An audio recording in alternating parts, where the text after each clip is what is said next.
And now it's time. Let's see what the witches are up to this year. This is our Spiral Journey CUUPS Witches Ball preview. Alrighty. Hi, everybody.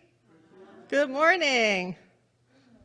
And as I said, this is our CUUPS Witches Ball preview. The witches are back once again for our 9th annual Witches Ball with our Spiral Journey CUUPS Chapter.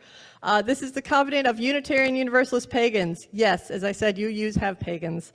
We are multi-faith, so we have Christians, we have Buddhists, we have Muslims, we have atheists, and we have many others, which leads to some interesting conversations, to say the least. And one of these conversations leads us to our Witches Ball this year. Our starting point this year is with the famous UU author, Charles Dickens, his well-known story of Scrooge in A Christmas Carol. Now, how do we get from witches and Halloween to Christmas and ghosts? Well, ghosts. Okay, ghosts makes sense, but why A Christmas Carol? So if you think about it, Scrooge himself undergoes a transformation. He begins as a miserly humbug man to filled with joy, love, and charity in his heart. Transformation is a central part of ritual. It's the desire to create change in our world and in ourselves. So perhaps the transformation of Scrooge could be seen through a magical lens. At least that's what we're going to explore this year. So this year's ritual is both Dickens' story and it's not. It borrows from the framework, but we reimagine it in a ritual where we honor our past, we live in our present, and we shape our future. And like Dickens, we do that with the visits of 3 spirits: past, present, and future. So today we're going to tell you about the ritual without actually telling you about the ritual next week. So we want to keep some surprises. So let's begin our story. Many of us are familiar with these types of morality tales. From Aesop's fables to after-school specials, A Christmas Carol joins the essential elements. Scrooge sees his life and the consequences of his actions, and in the end, he changes for the better. Now, in our version of the story, instead of Scrooge, we're going to meet the Killjoys. The Killjoys are a disillusioned group of misfits who have lost the spirit of Halloween. And it's up to our Jacob Marley, who we are affectionately calling Bob. And Bob and the 3 Halloween spirits find the Halloween spirit and that spirit of community. But in this story, we're not just reliving the past, the present, and the future of one man. We are celebrating the pagan community and the Halloween spirit within all of us. So what would that spirit show us as our Halloween past, present, and future? So to begin with, we will honor our past. We'll honor our ancestors and their traditions. Especially this time of year, as the days get darker and cooler, and as the last crops are harvested, our ancestors would have known real fear in this time of year. The last livestock is culled. They're hoping to sustain them enough for the coming months. We take for granted today that we survive the cold months with our modern conveniences. But our ancestors, they created these rituals and practices out of a need to come together for their own survival. And one of the most well-known traditions is the ancient Celtic Samhain, which is held on November 1st, or rather All Hallows Eve, October 31st, as their calendar begins at dusk, and as the night comes before the day. So this began the dark half of the year. It was a liminal time of transition, and it was believed on this night the veil between the worlds of the living and the dead were thinned. And when the ancient burial mounds were opened, the great gatherings, the bonfires, and the feasts were held, as well as offerings to the gods to ensure the survival over the harsh winter. The souls of the dead were also thought to visit their ancestral homes, so a place setting and food might be set out at the table to welcome them home. Now, honoring our ancestors can be found throughout many cultures at different times of the year. After the Romans conquered the Celts in 43 AD, they adopted many of their festivals and incorporated into their own religious celebrations. All Hallows Eve is one such example.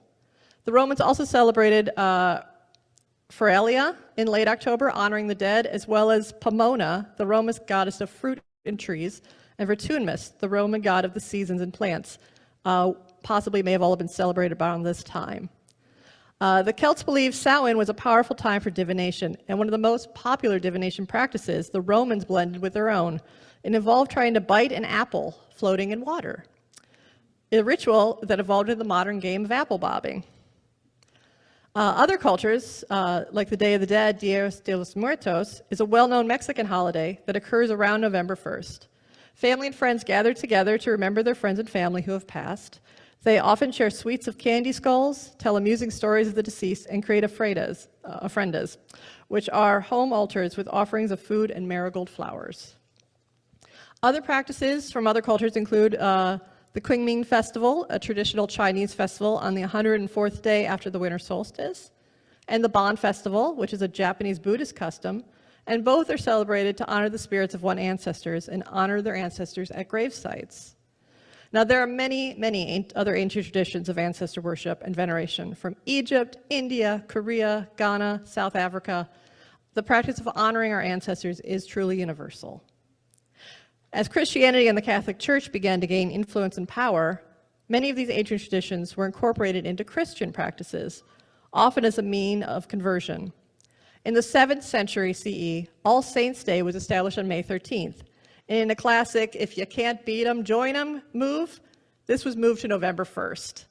This was a hallowed or holy eve, which eventually evolves to Halloween. The Celts also practiced mumming or guising during the holidays, which is a tradition of dressing up, going door to neighbors' homes with a reading or music, usually in exchange for food. Now, Shakespeare even references this practice in The Two Gentlemen of Verona, where beggars go souling door to door. Sometimes we may find familiar in our modern practice in trick-or-treating. And that brings us to our present. We live in our present, and we borrow and reinvent from the past. One of everyone's favorite traditions is, of course, trick-or-treating. As you've heard, Halloween's a modern melting pot of traditions. So the concept of dressing up in costume and going door to door for treats is not new. It's an ancient practice. And another Halloween favorite, the pumpkin jack-o'-lantern, also came from Celtic practices. All Hallows Eve was a day for spirits to walk the earth and cause mischief. So to protect themselves and their crops, the ancient Celts would light bonfires and hollow out gourds like a squash and put lights in them to ward off these mischievous spirits.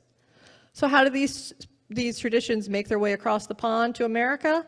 The answer, of course, lies in our melting pot history. Immigrants, for this tradition primarily from Ireland in the mid-1800s, fleeing famine, brought many of their folk traditions with them. Ghost stories, apple bobbing, and fortune-telling were common around Halloween. And of course, raucous celebrations and mischief, which also borrowed from the English Guy Fawkes Day around the same time, and they were beginning to be a problem by the early 20th century.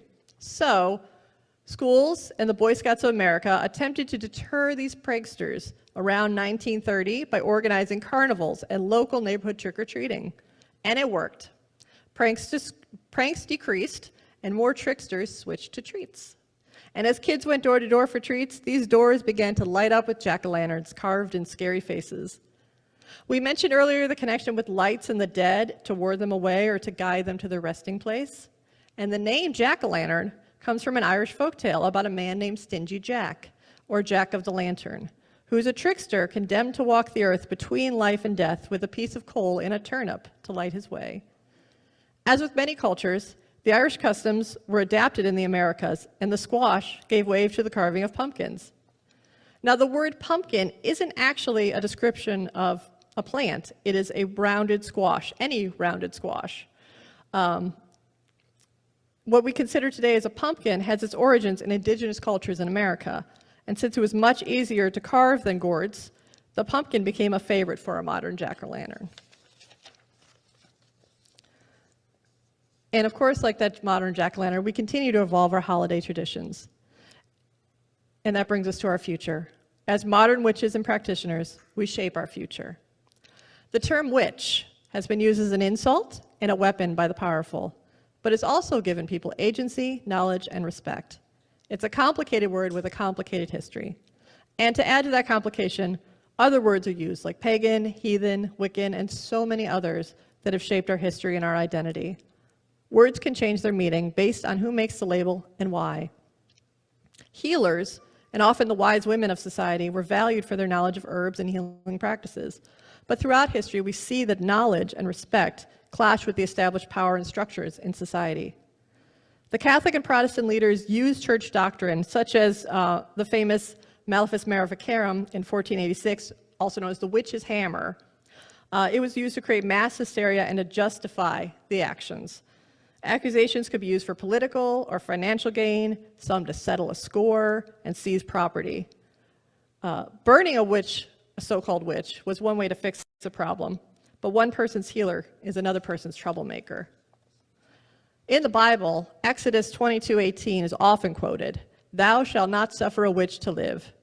But the King James translation misses the mark, as the Hebrew context is more akin to poisoner or harmful practice.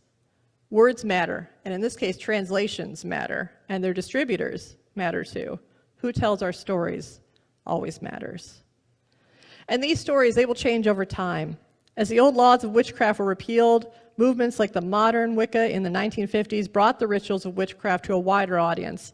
And as early figures in England, such as Gerald Gardner, Doreen Valiente, Alex Sanders, and in America, Raymond Buckland, started to create their own traditions and practices. These practices were fueled by a growing counterculture of feminism and environmentalism and all the movements of the mid-60s. And the ways we use the word witch began to expand beyond a Eurocentric lens. Although many practitioners may not use the word witch themselves, African, Latin American, and Native American traditions have their own sacred practices and healing knowledge, which they brought with them as they were displaced and enslaved.